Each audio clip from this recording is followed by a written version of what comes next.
right, good afternoon, everybody. Welcome to our Friday Lunch and Learn on defending your commission, right? We are not a discount brokerage house, nor do we need to be a discount brokerage house, especially in this market. For those of you that have been plugging into some of the other training we've been doing, we've been talking a lot about that, how, the discount brokerages are not actually going to be a concern going forward, or a lot less of a concern, because in a time of fear and uncertainty, consumers need expertise and pros. And so, a lot of the top agents are actually saying that they're seeing none or less of this even in the space right now, because people want that expertise. People want someone that has that knowledge that can come to the table and provide the services that they're looking for. Okay, and in general, from a general standpoint, I'm going to go through three primary objections, and we can talk about any others you want to throw on the table. I'm happy to handle those for you. But,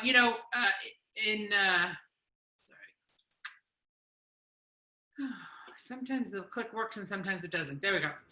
In general, having the facts and having good information and actually doing a very strong presentation where the client sees your value easily out of that process, you will typically yield less objections to the commission. Okay. And so recognize if you're getting them all the time, what are you doing in the presentation or in your conversation that might be setting that up that you can potentially change? And so we'll take a look. We'll talk a little bit about that too in the course of this. So does that sound like what everybody signed up for today? Great. Everybody's got their lunch. I got my water for now. I haven't done a meal yet. I might have to do DoorDash after this in between my sessions. So much for all my good cooking this week. All right, so I want to start with a couple of facts because it's important to know some facts. A lot of times folks that are concerned about commission go fearful, correct? Because they think they're saving the commission by going for sale by owner. And we know that the facts show that that doesn't actually yield the results that they anticipate. And a lot of times I've talked to folks and said, in reality, and this is true, the buyers look at a for sale by owner and say, oh, they're not paying a commission, so therefore I should pay less for the property.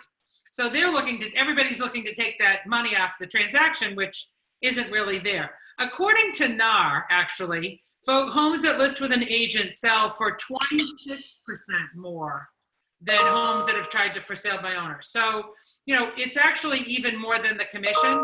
And so showing folks that again, once we show them that value is there in the transaction, then that is where the commission doesn't become an issue. And my apology, because somebody's blasting my email. The other big piece in all of this is again, really setting up that presentation and having the conversation up front so that a lot of these objections don't come up.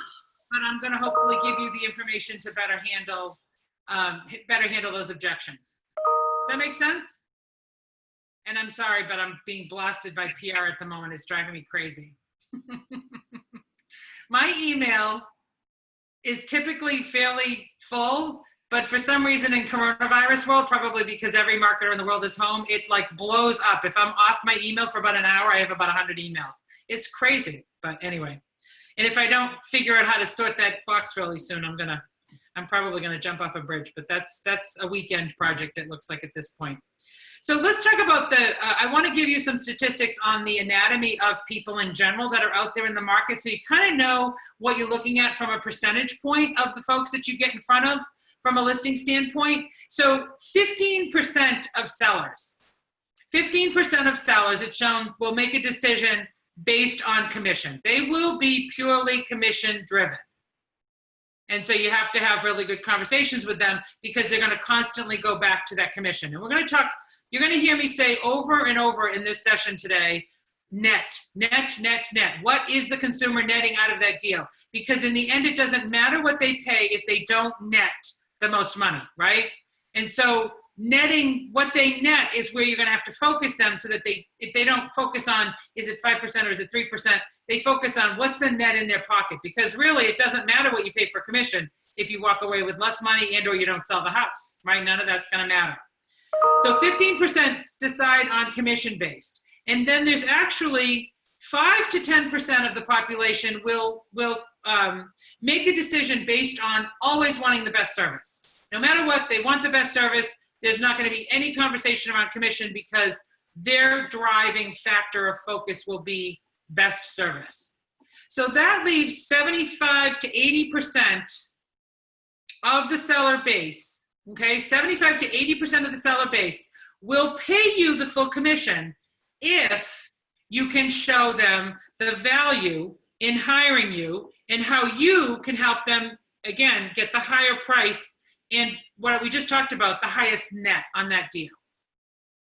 Okay, so this ties into, and again, we're talking about defending the commission, but part of not having to defend the commission is setting up the presentation properly so that those arguments aren't even coming into the place. And we're gonna talk about what those objections looks like, but I want to again talk about that presentation piece and make sure you're setting it up properly. So the value has to be there. The clients have to hear how you're going to net them the most money. Okay? So let's start with, and we all know too, right, that they get what they pay for. I mean, that the reality in all of this is they get what they pay for. And we're going to talk some specifics around that in terms of, if an agent can't negotiate their own commission, how are they negotiating on behalf of that client if they can't even negotiate for their own business? So, but again, we don't want to take, and I can't stress this enough, we don't want to take a defensive position because we tend to go there a lot. So when folks question you about the commission, our first knee-jerk reaction is, what? You're questioning my commission? Like we take that defensive, right? Of course I'm worth it. Of course I'm worth 6 to 10%, so and obviously there's no good that comes from that because that makes it about you, not about them. And everything we do has to be about them. What's in it for them? What's the benefit to them? How is this going to service them in the transaction? Okay?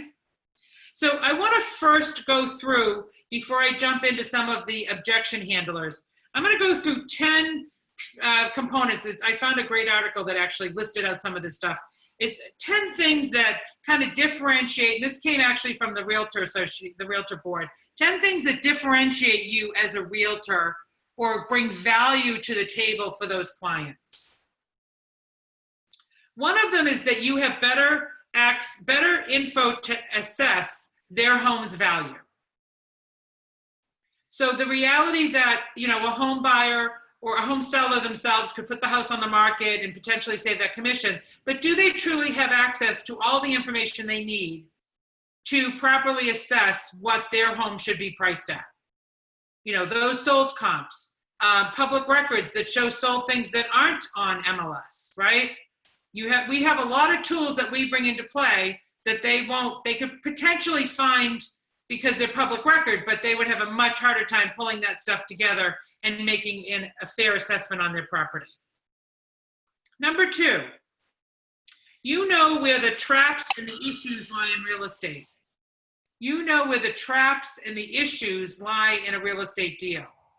So, again, a consumer trying to sell their house may think, well, this is easy. I'm going to put the sign in the yard and I'm going to, bring people in and I'm going to get multiple offers and I'm going to move forward. Well, we all know it's not that easy because there are a lot of issues that potentially come up, right? Look, just with COVID, how many things have we had to incorporate into the transaction to ensure we protect both the buyer and the seller in the deal, depending on which side we're coming from, just because of COVID issues? That doesn't talk about what we do on a regular basis around that. So we know where those traps and issues lie, and we're better navigated to set them up so that they don't run into problems with that, and or potentially have to give the buyer back more money even. And so now losing even less net out of the transaction.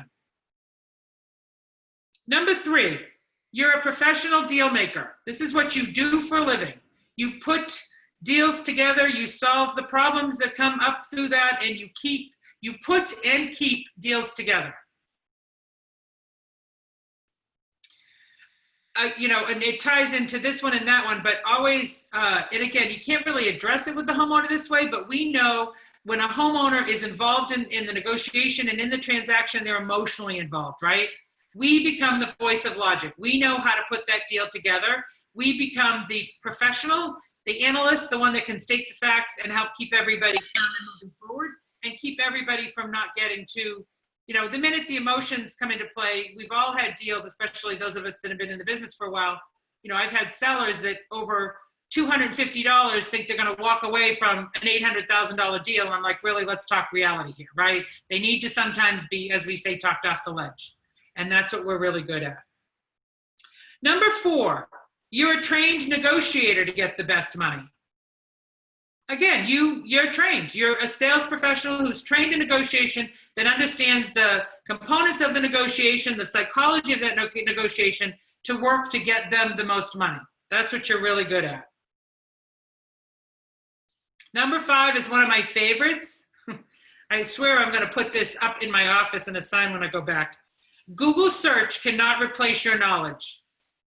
So a seller thinks that they can Google search the information on how to sell a house, and they're good to go, right? They're ready to go and sell, and that won't be a problem. They can't possibly replace your experience, your knowledge, your training with a quick Google search. So they can't possibly get up to speed with all the knowledge they need to ensure that they, again, everything ties into them netting the most money out of that deal. Number 6, I'll state it as a fact so you can write it down. You do most of the thinking and strategizing in the deal for them. You do most of the thinking and the strategizing in that deal for them. And what does that mean? Well, that means there's a lot of components that go into this. We know this, right? More than anything, and again, we talk about this sometimes, but more than anything, realtors make it look easy because, and there are some realtors out there who do it this way, the consumers think we're door openers. They think we open the door, show them the property, put together the paperwork based on what they want to do, and then we get paid a lot of money. And we know there's a lot more that goes into that. There's a lot more behind the scenes. There's a lot of value that we bring to the table when we strategize with them with how the property will be marketed, how the property bill will be priced, based on what their outcome desired needs are and wants are. If they need a quick sale, how does that change the strategy of how we're going to come to market and what we're going to do, right? If they want to maximize that return out, how are we going to strategize that? And, again, just to give you an example, we know like in this market, it's been price it aggressively, drive as much traffic to the house, push that price up over that asking price potentially in a multi-bid situation, right? Those are strategies that, and again, we see it all the time because even when we talk about those strategies, the clients will come back and say, well, no, I want to go higher. I want to go higher. I'm afraid I'm not going to get my money. And we can show them with facts that that's not what actually happens out in the market, and they don't understand that. So that shows you that Google search doesn't work, right? That they can't replace what we know from a strategic standpoint. Number 7, when you make money, the client benefits. So that ties into a couple pieces. Understanding that we basically, and I've had a lot of conversations with folks. It's like I actually work for free most of the time. There's there's a lot of times where I'm giving advice and I'm helping people set up a house, and I'm setting, and they may never list the house, right? So I work for free a lot of the time. And by the way, I work for free until your house actually goes under contract and closes. So I invest in your listing. I'm willing to do pictures. I'm willing to do the strategy. I'm willing to do all that marketing on the guys that I know I can get the end result that's best for you. And I'm willing to put my commission on the line around that. Makes sense?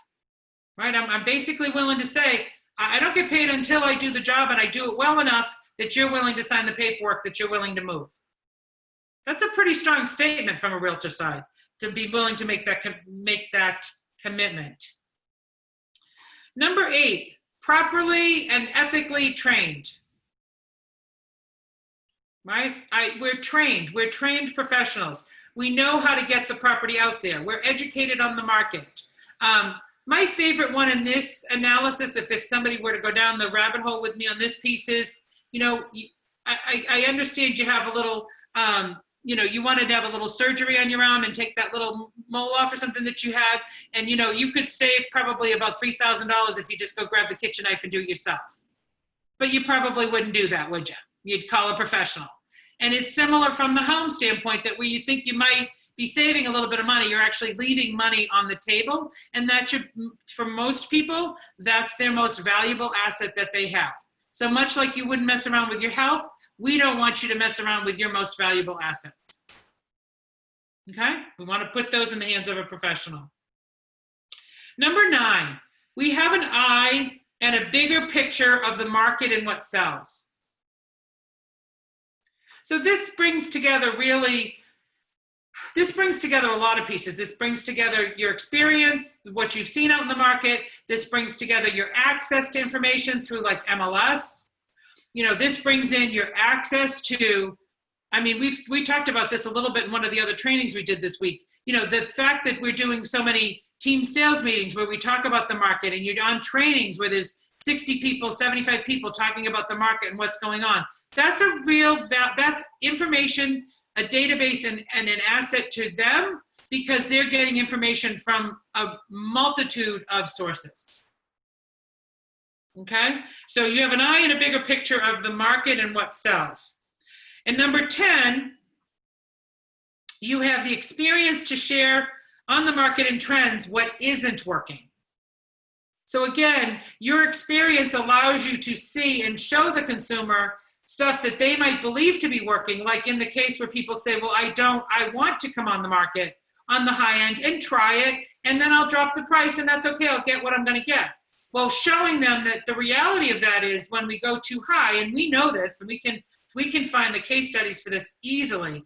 If you go on too high and you do what we call chasing the market, you start too high, you start to drop the price, you will almost 100% of the time, it's like very high percentage, you will end up with less money than you would have ended up with if you had strategically priced the house and drove the traffic to that house right off the bat. And we understand why that happens, and they don't. Part of that is what? We don't get that initial exposure. People think there's something wrong with the house, right? And then the longer it sits on the market, then the more of a discount people think they're entitled to as a buyer when they do actually step forward and put that offer on the table, right? But I guarantee you, we get off this call, you could go find easy 2-3 examples on the market of things that started too high, started to do price reductions, and you can show them, look, they would have easily gotten $850 for this house, but because they didn't start at like $799 and drive it up, and they started at $899, they ended up below $8. And they're all day long out there still, and even more so coming up in this market. So that's just some of the extra sort of value adds from the realtor side that we bring to the table. There's a lot of others. There's a lot of strong marketing points in the Toolkit CMA presentation stuff. You're going to pull all that in. These are sort of some extra things that a lot of people as agents, we don't really think about. We don't know how to verbalize or make sure that people understand where our value is coming from. So I wanted to go through those with you first today. So let's dive into the objection handling. And before I'll do that, I'll open up the floor a little bit if you want to unmute or you want to hit the chat. Any questions, thoughts, comments on that first piece in terms of value add, making sure you position yourself for the net, setting up a strong, valuable presentation?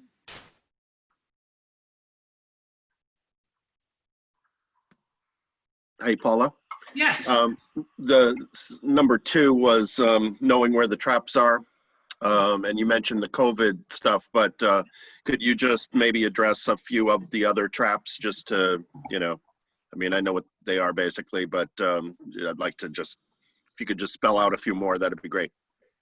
Yeah, so a lot of times, so here's a big one actually.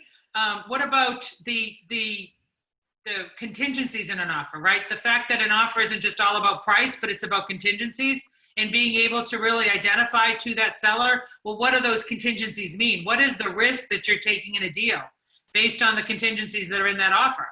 99.9% of them don't even understand what that means, and they wouldn't even typically look at the contingencies as part of that process because they would just assume, oh, well, I'm getting my money, I'm good, right?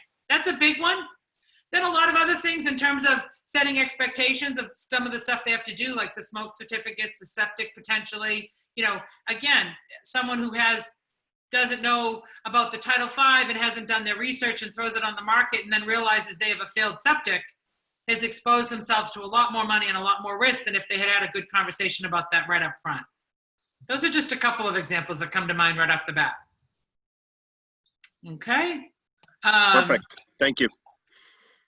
So, Andy, on your question about the fiduciaries, I think getting into a conversation, and I'm not sure exactly where you're directing with this, but, getting into a conversation of having representation, having ethical representation where someone is really looking out for you and really, utilizing their knowledge to get the best money for you on the table always has benefit. Always has benefit. Does that sort of address where you were coming from with that? Okay, great. Nice head nod. Thank you. And is there a way to pull a report on MLS that shows higher listing that price drops repeatedly? You can actually, if you did it, you can do a download out of MLS. You could do a download of like things that have closed recently in an area over the last 30 days. And in that download, you could pick fields of list price versus sale price, and you can load that into Excel, and with a quick sort, you could easily identify those properties. That would be the way I'd approach it. I'm not sure off the top of my head if there's another easier way, but that's not too hard to do. Okay, for those of you, and keep in mind, some of you are newer, so you're not as, but once you're plugged into the market and you know what's going on too, these stories are right there because you're seeing them. You're watching the for sale by owners, you're watching some of the stuff that's out there, and so you'll have in your back pocket that most recent story. I know at one point when I was in the market and out in the Westford area, I'd gone into a for sale by owner, and I had a client with me who was very interested in the house. It was priced at $750. The house should have been like about $7 to $710 probably, but the woman said, I'm going to try it. We're already moved out. Big, huge stain on the living room carpet floor that I thought, geez, a quick cleaning of that would have made a huge difference. So long story short, my clients loved it, but like it's way overpriced, turned around and bought another house in that price range that, they loved. And the woman called me. I kept in touch with the woman to try to help her get it listed. And, I said to her, you're looking at like, if you price this right, you probably would have gotten $710 to $720, really is where I think you would be at the point where we initially went in. And she said, no, I want more money than that. Long story short, she ended up selling for, it was about $650, $675. It was way under. And there's just so many of those stories because they drive that market away. Then they get desperate, and then they're just throwing money out the window because they're dropping it, just try to get that buyer on the table. And they don't want to be in that position. They want to be in a position of control. Multiple people across the table from you means that you're in control of the negotiation, not the buyer, that you've turned it into a seller situation. All right, so let me talk about some of the common objection handlers, and then I'll let you guys chime in if you have any additional ones, because so here's the other reality. With all objection handling, there's only a few, right? We make up that and especially if you're on the newer side and you haven't been across from the consumer a lot, you're nervous about, well, what could they possibly come up with? I often share, I think it's Tom Ferry has the 40 top objection handlers in real estate document that I share with a lot of folks, and that's easy to find online. And it talks about the 40 most common objections in real estate. If you're concerned about how to handle those objections, that's the kind of document you just want to take a look at so you feel like you have the answer to stuff. But I want to talk about the top 3 objections that you'll get around commission. And I'm going to give you 2 scenarios. I'm actually going to give you what I consider a weaker approach to the response, and then what I would consider a stronger angle of going at it and why. Okay? So let's start with number 1, and we're all familiar with this one. We hear it all the time. You make too much commission, right? What other profession do we turn around? Do we turn around to our doctors and go, you make too much money? It's crazy, but we get it. We get it. We're open to this because we're commission based. Well, a weak approach to me would be saying, well, I don't take all that home. My broker takes some of it, and some of it goes into the marketing and some of it goes into that. To me, that's a weaker approach because it opens the door to the client saying, well, your broker makes too much money, so let them cut the commission, right? It just opens a door of a back and forth around the money, and it really doesn't address anything about value, because really when that question comes up, a lot of times it's about not understanding the value that's been brought to the table. So the stronger approach is, understanding that you have not shown value. So how do I potentially address that to ensure that they understand the value? And I've got a couple of strategies that I personally think would work very well, and I've used such similar things in the past. 1, have a list of strategies that you incorporate in your marketing plan and business to help the sellers obtain the highest price possible in the shortest amount of time. So let's say you make up a list. I'd have this made up ahead of time. It might not even be something that's in your normal presentation. it might be, and it might be something you refer back to, but you might have a list of the top 15 strategies that you incorporate in your marketing to ensure that your sellers obtain the best price and the highest price in the shortest amount of time. And that's going to bring in marketing. That's going to bring in your skill set, right? That's going to bring in internet exposure and syndication. That's going to bring in all those tools that we have out there on the system. Just again, show strong value. Number two, and I actually love the language around this because a lot of the stuff I've studied around negotiation talks about not using the word discounting. And I want to make sure you hear that too. Stay away from the word discounting. Like don't, and again, I bring it into the conversation too much, but when you're talking to the consumer, you don't want to be saying things like, well, you don't want to use a discount brokerage because, and here's why. Discount actually is a positive word to the majority of consumers, right? If someone says to us discount, we go, great, I want a discount, I want that. We don't care about the service piece that's attached to that. So that actually has a positive connotation, and so we don't want to pull that into the conversation.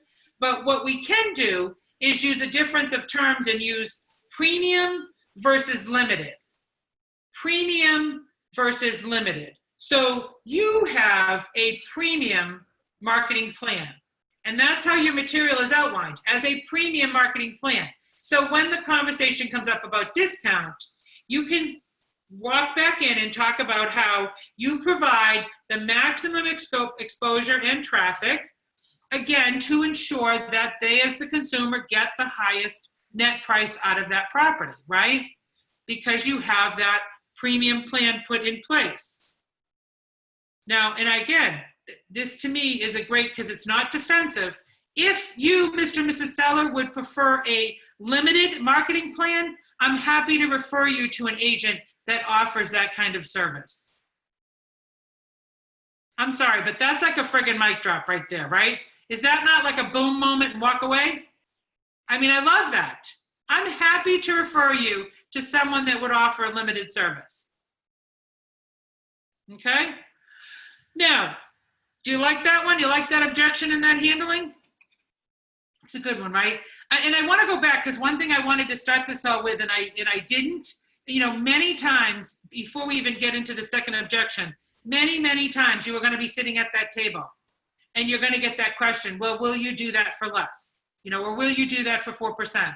Or will you take a lower commission, right? So I want you to hear something. That is not an objection. That is a question. That is not an objection. That is a question. And we answer a question with a yes or a no. So will you take a reduced commission? The answer is no. And you move on. You don't get defensive. Don't feel like you have to defend it unless they continue that conversation. But I can't tell you in 20 years how many times I've sat across the table from people and they have said, well, will you do this for 4%? I've said no, and we move on and they sign the contract and we never discuss it again. So identify first and foremost the difference between a question and an objection, okay? And if it's a question, answer the question in a non-defensive way, definitive way, and move on. Don't start to make a case when you don't need to, because you'll talk yourself right out of your commission. And by the way, in 20 years, I can probably count the number of, even out of all the deals I've done, most of you know I did 10 million my first year. I went on to, and I've done a gazillion deals, right? I can probably count just using my two hands how many times I have actually gone ahead with a deal and discounted for some reason, like maybe because of I'm doing bulk deals with them, whatever the reason was. I will also share with you in those 20 years that almost every single time I have agreed to that for whatever reason, we've been talked into it after much debate, I have lived to regret it, because those are the worst clients to then get through the transaction with. Because when you do that, you take away the credibility of your own expertise and you put the power in their hands. And again, of the couple of times I've done that, those are the clients without fail that come back and they try to either hit me for more commission out of the negotiation, or they start to complain about giving money to the client. Like, it just never works. And most times those are the deals that tend to fall apart. So just, keep that in mind in the back of your head as well, that I see some agents run to that as a default. Really, honestly, you are setting yourself up for failure right on the get-go when we do that. Paula, I have a question, and you might answer this. You might cover this, but any good suggestions on how to answer the question of, well, if you end up representing the buyer and the seller, you get the full 5%. And that case, and then they sort of go into the whole discount thing. Well, you're making more. I had someone suggest or ask me that question. Yeah. So what Sarah's talking about is if someone, when you're doing the contract, says, I understand it's 5% and it's 2.5% to the co-broker and 2.5% to you, but what if the buyer comes to you and you do both sides of the deal? Are you going to give it to us for 4% or 4.5%? Correct? Right? And you do get that because people feel like, oh, well, you're getting all that money. And again, that comes into you're getting all that money.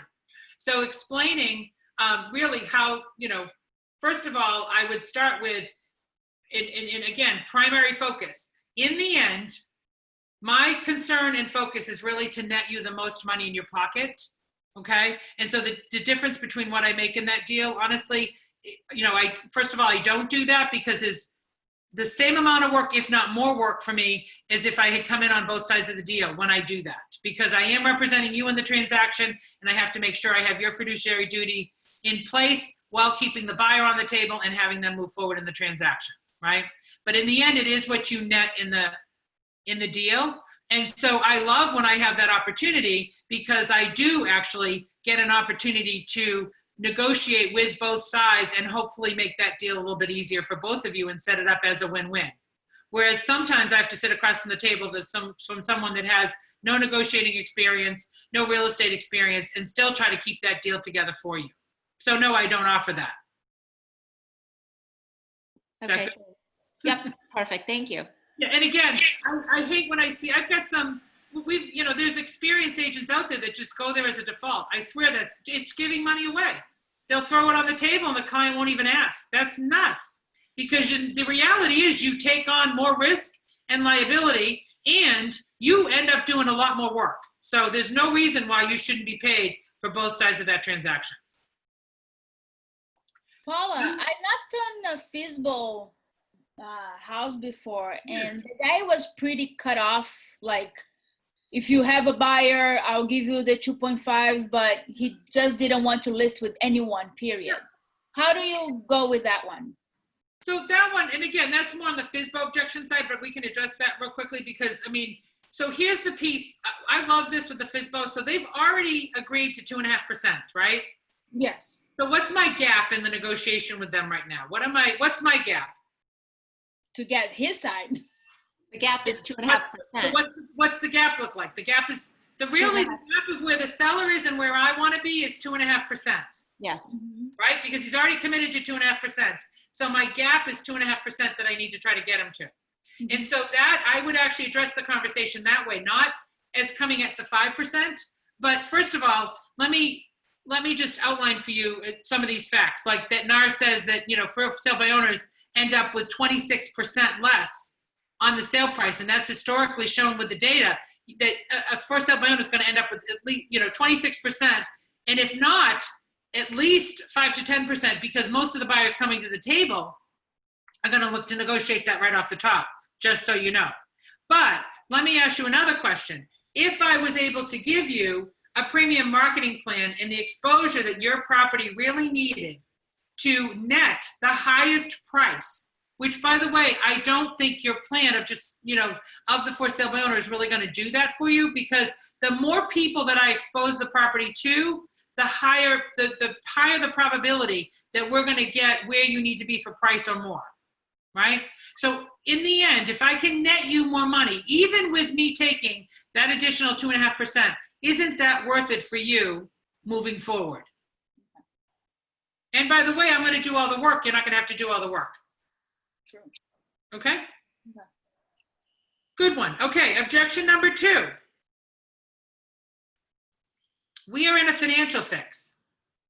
So, and again, you might see a lot of this coming up, right? Coming out of this with folks that need to sell and they're going to make comments like, yeah, but I need to pull the most money out of this. I've lost my job, or I've put money into the property, or, right? And first of all, we all know that the value of that property in today's market has nothing to do with what they paid for it, what they've added to it, right? Not in a direct correlation. The direct correlation is, what is someone willing to pay for that? And sometimes that's a lot more than what they paid for it and what they put into it, and sometimes that's a lot less. And so what their house is worth is what someone will pay for it, what the demand drives that property to. So we are in a financial fix. Here's the weak strategy. Mr. and Mrs. Seller, if we don't offer your property at, the 2.5% co-broke, then you are not going to get buyers that come into your property, and buyers agents are not going to show you property, and you're not going to, in that case, net the highest money. Why is that a weak approach? Because you're opening the door to them coming back to you and saying, well, I want a 2.5% co-broke, but I want you to take 1.5 or 2% then on your side, right? You've opened the door to negotiate yours by putting that on the table. And again, we know that to be true, but that really shouldn't be in the space.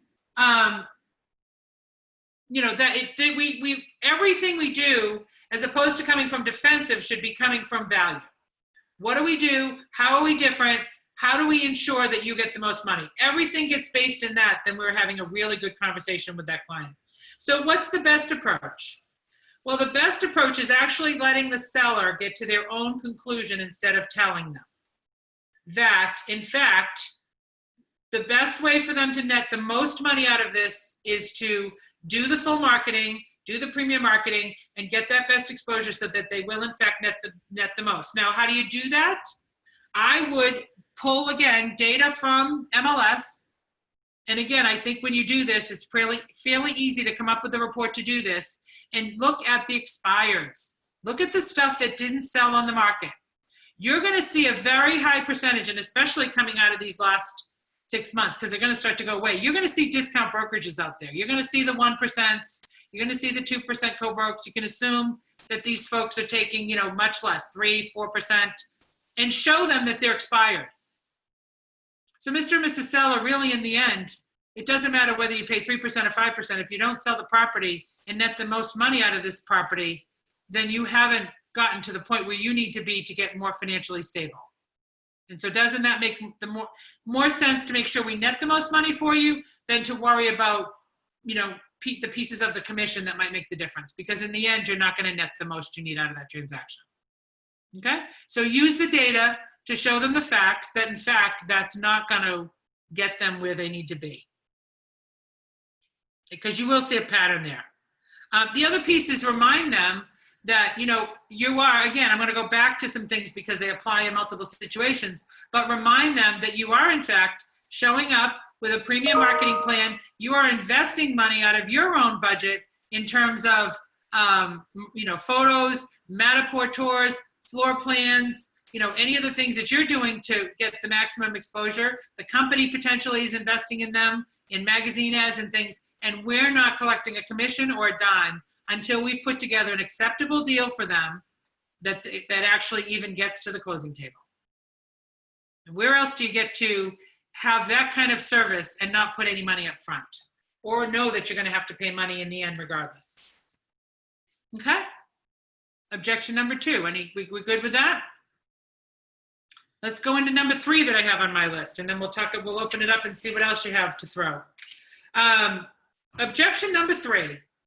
One of my favorites. There's a lot of my favorites. I love when people come up with objections, actually.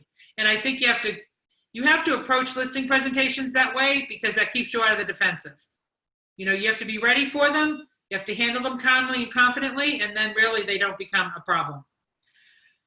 John Smith at the other service down the street just offered me the same service you're talking about at 4 or 5%. If you're at 6%, which again, a lot of the new agents I train go in at 6% and get it. There's no reason why, especially coming out of this market, we shouldn't be getting anything under that. But let's say you try to put 5 on, and he says, this other client agent's telling me that they'll do 4% for the exact same service. Weak approach. How I wouldn't approach this. Well, I'm a top producer. I only get 6%. John doesn't do too many deals, right? We never want to criticize other agents. We don't care about John. really, we know John doesn't bring any value to the table because he's discounting his service as we talk.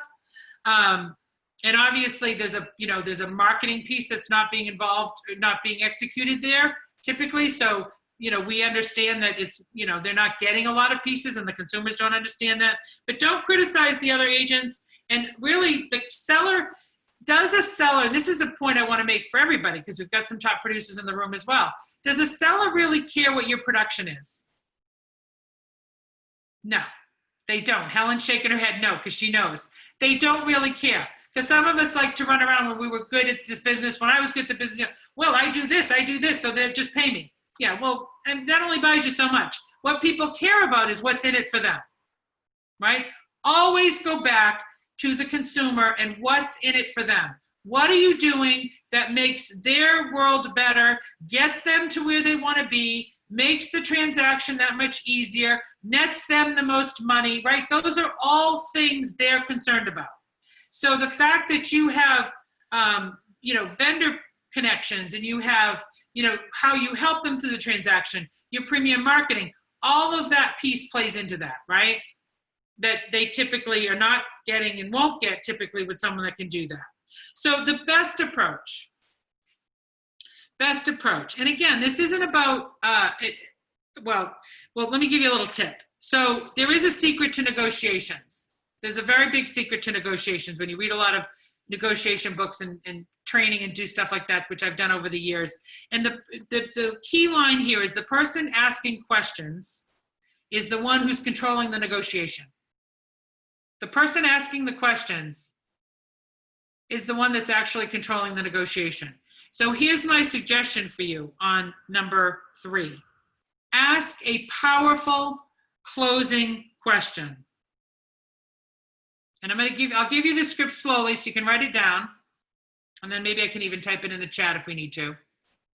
Mr. and Mrs. Seller, in order to obtain the highest possible price for your property, you will need an agent that has powerful negotiation skills, right? Then how effective do you think I would be negotiating on your behalf if I could not even negotiate for myself? Mr. and Mrs. Seller, in order to obtain the highest possible price for your property, you will need an agent who has powerful negotiation skills, right? Get them to agree, get their buy-in. Then how effective do you think I would be negotiating on your behalf if I couldn't negotiate for myself?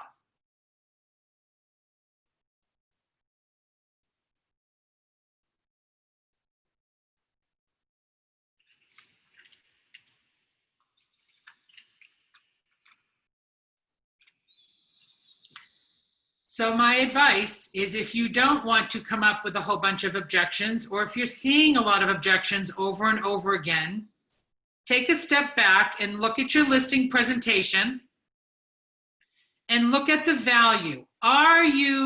Because I know you work here at Berkshire Hathaway Home Services Commonwealth, so I know you bring huge value to the table against your competition. I know that. I know what we offer. So the question I have to ask you is, do you know all that you're bringing to the table? And are you relaying that to the seller in a way so that they can understand the differentiation and what you're really doing above and beyond? So that you're not just another agent doing the same thing, right? You're incorporating all the marketing, all the exposure, the tiered marketing, those value asset pieces that we put in because of your realtor, the value you add because of your experience, the value you add because of the network.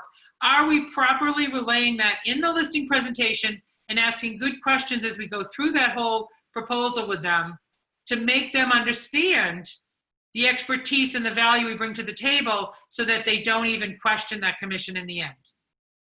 And recognize that some people might ask that question, but it's a question, not an objection. So just answer the question. Don't get defensive. And if it's an objective, address the objective, ask them if they have any additional questions, put the contract in front of them, and go for the close again.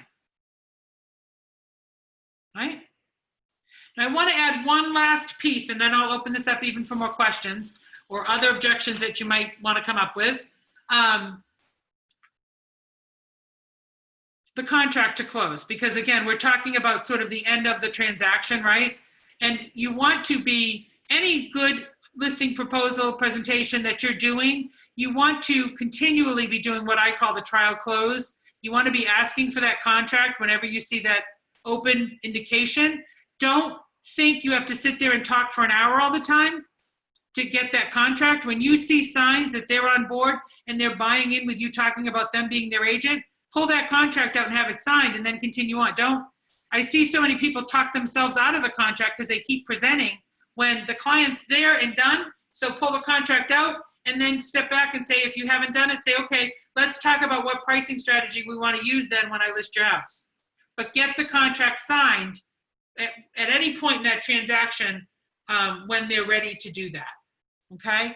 If you put that contract in front of them at any point, and again, I used to on average pull that contract 3 or 4 times. So I'm not waiting till the end of that presentation to get the contract signed.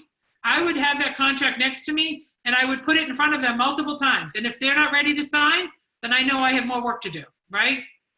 So if you get to the end of their listing proposal presentation and you go to put the contract in front of them and they say, well, we got to think about this, we got to sleep on it, right? You like it, you should like it better when they have objections and questions, because that means you have them, but you just have to answer their questions. When they're vague and they say, well, we have to sleep on it, we have to, we've got to think about it, you have to keep digging because you haven't answered a question they have in there. And if you walk away at that point, you have a very strong potential of losing that listing. So you've got to make sure you're followed up and you're ready to, and I know Patricia Ng doesn't, and Helen don't walk away from the table without a contract. They'll sit there for hours waiting to get that contract signed. I've heard about it. But, again, there's value in that. If you walk away, you haven't addressed the questions. So if I've done that presentation, someone says, well, we've got to think about it, and, we'll get back to you tomorrow. Well, then you need to turn around and say to them, I can appreciate that, but when someone tells me that after we've gone through all this data, then to me, that tells me that I haven't answered all your questions. So what is it that I haven't addressed that you're concerned about in this process? Right? Start to dig and see if you can pull out that additional information so that you can then get them into the close again.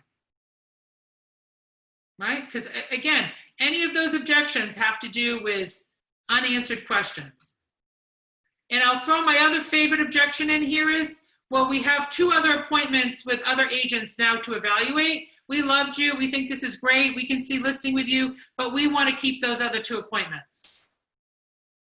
And I'd say to folks, I appreciate that actually, but I'm not sure why you would bother wasting your time. And I know most people, when they tell me that, it's because they're afraid to cancel the appointment with the other agents. They feel bad. So let's do this. Let's sign the contract tonight so I can get going with marketing your property. And what I'm going to do is actually, I will call those agents for you and I will let them know that the property is going to come on the market, what the pricing looks like and the timing looks like, and so they can set up and bring their buyers in that they want. That's another mic drop, right? Boom. Shut them down. So what questions, thoughts, what do you have for me? I'm good over here. I'm getting a contract. What about you?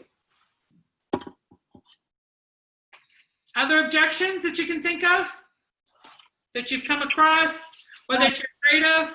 What if you're new and you're going on your first listing appointment, and I don't know how they would know that, but let's say you're doing your presentation and they say something like, oh, what are the homes you've listed? If they ask for your credentials and with that, how do you get out of that kind of, to not show that that's part of, that's reason to discount your commission?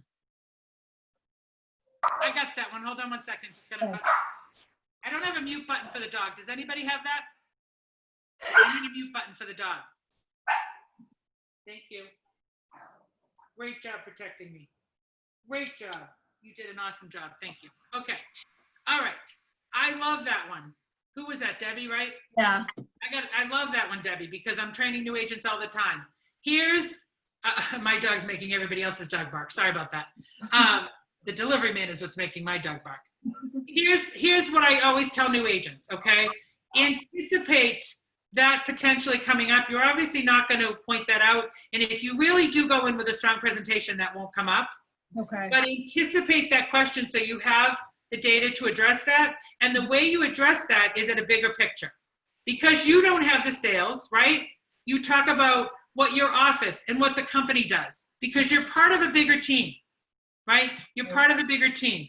I don't know which office you're out of, Debbie. It's Franklin, Claudia. Right. Yeah.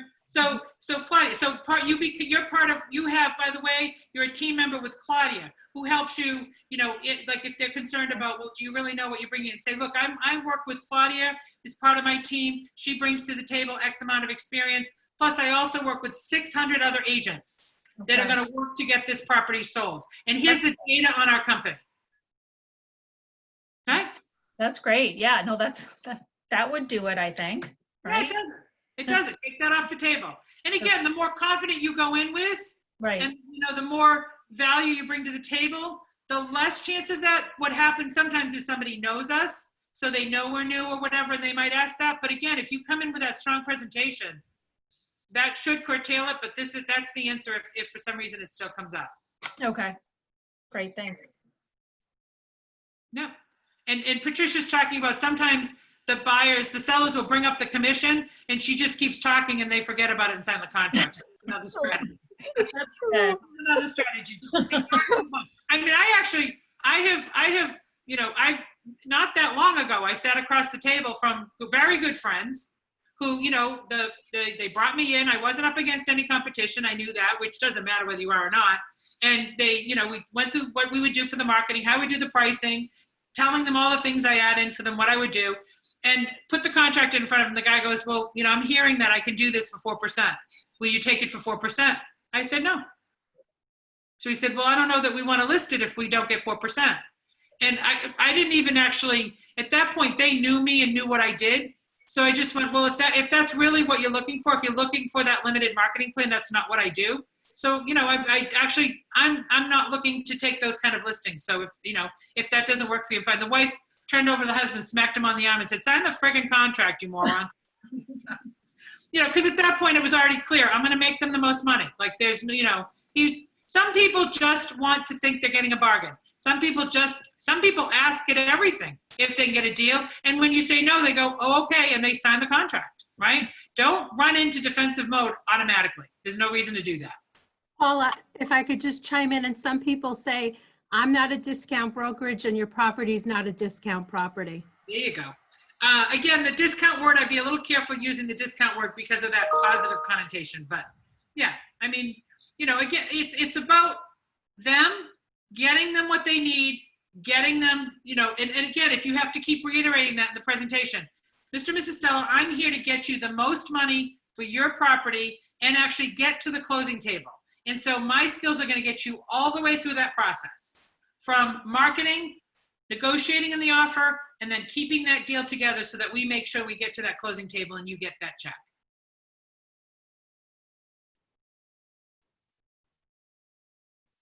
Sarah, you often see in the space that comment of you get what you pay for. And again, to me, that I get where that comes from. It can be a little, and sometimes if I'm feeling snarky, that might come out of my mouth, but it shouldn't, because it can be a little defensive, right? That has a little more of a defensive tone to it. Yeah. I really like that premium versus limited. I will share a strategy that I liked. And this is probably, I've been in the business 20 years, so it's probably 15 years ago. I had gone to a top agent panel nationally, and an agent was talking about how he did this, and I actually kind of liked it, so I tried it a bit, and I've used it off and on. People would start to talk about the commission, and at the time, again, there was a lot of that in the space, and I think you're heading into a time where you're going to see less of it in the space even, but there was a lot of it in the space. So when I prepared the marketing plan, I actually had everything really outlined well. I organized it intentionally on the page, okay, and I talked about And again, you should always approach this like, you know, my top 20 strategies to get you the most money for your house, like my 20 best plans, whatever that word is. So I pulled the marketing plan out on one of the presentations. I put it in front of the client and I said, well, everything we've talked about is the premier marketing plan. So if you want to talk about that, what we have to look at is what are we taking off the table in that premium marketing plan then? So here's the list of services I offer. And so what you're talking about is actually all of these have to come off if we want to talk about a reduction in the commission of some sort. So, you know, are you comfortable with me taking all of that off the plan? And the answer is always no. They want the full marketing plan at the reduced cost, right? So that strategy, if you're comfortable with that approach, can work. But again, I think if you're showing value, you're talking about the net, you're utilizing your skills, not an issue. Not an issue.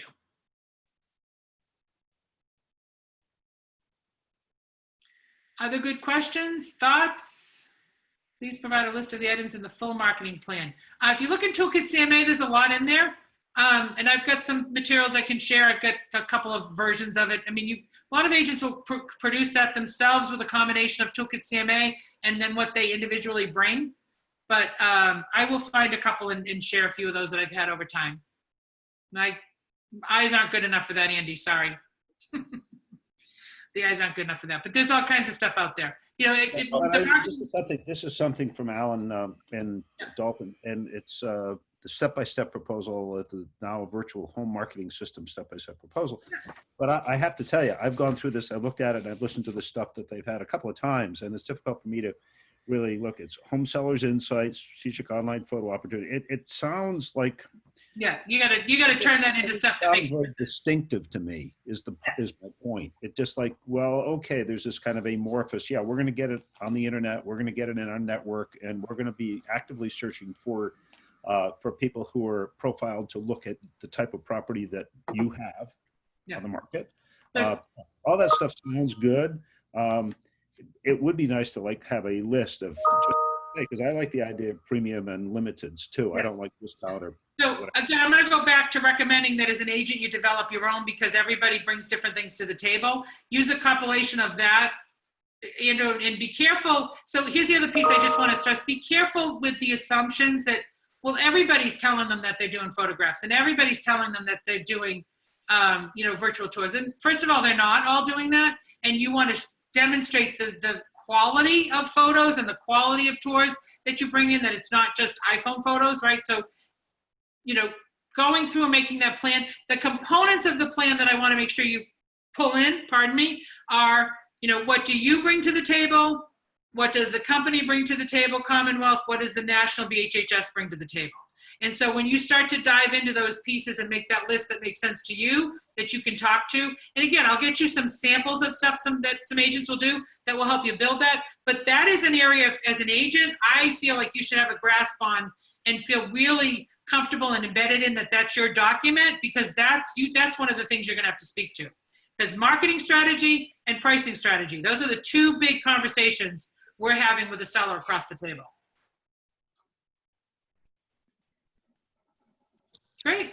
Hi, Paula. Yeah. Apologies if I've asked this question before or if you answered it already. So like if a seller says that they want to hold off, right? And let's say, and if you were to ask them, like, what's your reasoning? And they say they have work that they have to get done, then I guess you correct me if I'm wrong, the response to that will be like, well, my agency works with a lot of contractors, you know, what exactly does the house need? What value, you know, what can I give, what vendors or what recommendations that I can give you that could help you with that process? And then the other objective would be like, if they have no excuse and they just say, well, okay, hold on. Let me go to that one first, Carla, and then we'll go to the next one. All right. So you're dead spot on that one, that if they're putting off, they say, okay, we want to work with you, but we now want to go do work on the house, and then we'll sign that contract when we're ready to move forward. Right. We just want to get the contract signed. So you're on the right path of, let's do this. Let's have you sign the contract today. That allows me to start to help you in the process. You know, I've got lists of vendors available. I can help consult you as you go through this, but I can also start to execute the marketing plan. so I can also start to network and get this property out there and do some pre-marketing stuff, you know, so that we're really ready to roll once you're ready to come to market. Okay. Okay, now what was your second one? The other one is if they, you know, they don't have to do any work. They just want to wait because they feel they can get more buyers once this whole COVID virus thing goes away. Should my response be, well, you know, true, you would get more buyers because more people will be out and about but however, you won't get the serious ones. The serious ones My head shaking, Carla. Okay. So does anybody else want to chime in that's been in all my trainings for the last couple of weeks? Because you know the answer to this, don't you? So the reality is, Carla, in this market, that we don't have volume of people, but we have quality. So we have quality over quantity in the market right now. We do not have tire kickers. We have people willing to put a strong offer on the table. And Mr. and Mrs. Seller, what my concern is with you waiting, even though the house is ready to go on the market now, based on that is what we don't know what the market's going to look like when the restrictions get listed. And there is a probability and a possibility that the inventory will go up so fast and drastically that it in fact slows the market down and could drive prices down a little bit. Do you really want to take that risk if we could get you the most money now and the best buyer now? Okay. Does that help? Yeah. Good. Hey, Paula? If you don't think, sorry, and Carol, okay. I'll point you back to the virtual listing presentation one we did, because we did talk a lot about, you know, we're obviously not going to push people that are uncomfortable because of access to the house right now. Right. But there are ways for us to virtually market it and actually do some pre-marketing and get some things out there. And so you can approach it from that standpoint too, if it's uncomfortable of people coming in. But the argument of just, you know, number of volumes and exposure, the market's showing, if you look at the data out there, stuff is going under contract, it's going under contract in multiple offers, and it's because we've got very serious buyers at the table that have been itching to get into a property, and we have the lowest inventory we've had in forever. Yeah. Okay? Richard? Yeah, I know. Yep. It's just the way how you say it is a lot better. I'll Thank be the you. little voice in your ear and on your shoulder when you're sitting there. That's all. Yes, I'm taking notes as you're talking. Go ahead. Yeah. Richard? Well, yeah, I just wanted to go back to the issue when a seller says, well, you know, I understand you asked for 5 or 6%, but this other agent has told me that they do all the same stuff at 4%. Yeah. That's a tough one because you know, you can't really say no, they don't. You know, so No. I was wondering if you could just expand on that a bit. Again, I think that one, Richard, ties back into if that agent can't even negotiate their own commission, Right. Okay. how are they going to Gotcha. negotiate on behalf? And That's a again, good one. I sometimes like to tell a story. So, you know, I'll say to folks, you know, going into the, you know, you have a little bit of a heart issue and they tell you it's $10,000 for the heart surgery because you're going to get the best heart surgeon at Mass General. Are you going to go shop that out and take the guy that's going to charge you $5,000, or are you going to pay the $10,000 for the heart surgeon? I almost make it ridiculous and they start to go, yeah, no, you're right. You're right. Gotcha. Good. Thanks. Same level of service. Good. Good. Apparently, I feel like I'm a heart surgeon sometimes. Rocket scientist, heart surgeon, right? We got the whole gamut. We are one of very few expertises that have marketing, sales, negotiation, psychology, right? I mean, the skill set you need to have to be in this business is amazing. It's amazing. So you need to be paid for that appropriately. Paula, can we steal that heart surgery idea? You can steal whatever you want, sweetheart. That's why I'm on here, Sharon. We're out here to go make you more money. All right, well, I appreciate everybody joining me today for our Lunch and Learn.